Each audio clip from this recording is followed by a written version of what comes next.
రమేష్ ఇంతకుముందే వారి ఉపన్యాసంలో చెప్పినారు. ఆయన ఎంత బాగా చేశారు, చిన్న సినిమాల కోసం ఎంత సపోర్ట్ చేశారు అనేది బాగా చెప్పారు. నాకు కూడా తెలుసు, ఎన్నో సినిమాలు వారు ప్రొడ్యూసర్ చాలా ఇబ్బందులలో ఉన్న పరిస్థితులలో కూడా డబ్బులు ఇచ్చినా ఇవ్వకపోయినా ఎలాంటి కార్యక్రమాలైనా చేసి సినిమాను రిలీజ్ చేయడానికి ముందుకొచ్చిన రమేష్ గారిని నిజంగా అభినందించాలి. ఎందుకంటే చాలా తక్కువ మంది ఉంటారు ఈ రోజుల్లో డబ్బులు ఇస్తే కానీ పని చేయని పరిస్థితిలో ఉన్న చాలా స్టూడియోస్. దానికి ఈ రమేష్ స్టూడియోను చాలా గొప్పగా చెప్పుకోవచ్చు. అందులో ఎన్నో సినిమాలు, ఆగిపోయే సినిమాల్ని రిలీజ్ చేయించడం, మాలాంటి వాళ్ళ సహకారాన్ని కూడా చాలా తీసుకొని తప్పకుండా ఈ సినిమా రిలీజ్ చేయాలి.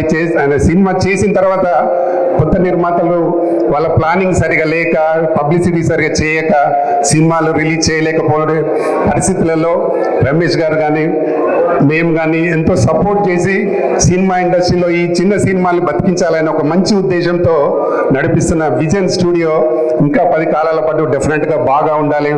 దీనికి ప్రభుత్వం కూడా సపోర్ట్ ఉండాలని నేను మనస్ఫూర్తిగా కోరుకుంటున్నా. చాలా మంది సినిమాలు కంప్లీట్ చేస్తారు, సినిమాలు తీస్తారు, కానీ రిలీజ్కి వచ్చే వరకు రిలీజ్ చేయలేని పరిస్థితి. ఎందుకంటే అది చాలా రకాలుగా ప్రాబ్లం జరుగుతూ ఉంటుంది.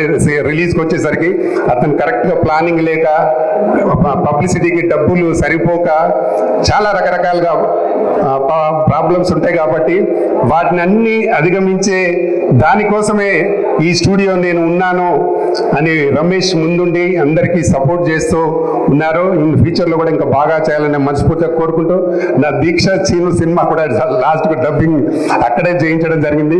త్వరలో నా సినిమా కూడా రిలీజ్ కాబోతా ఉంది.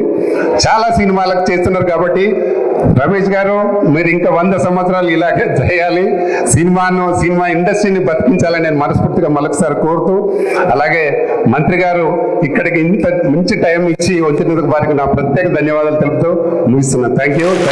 నమస్కారం.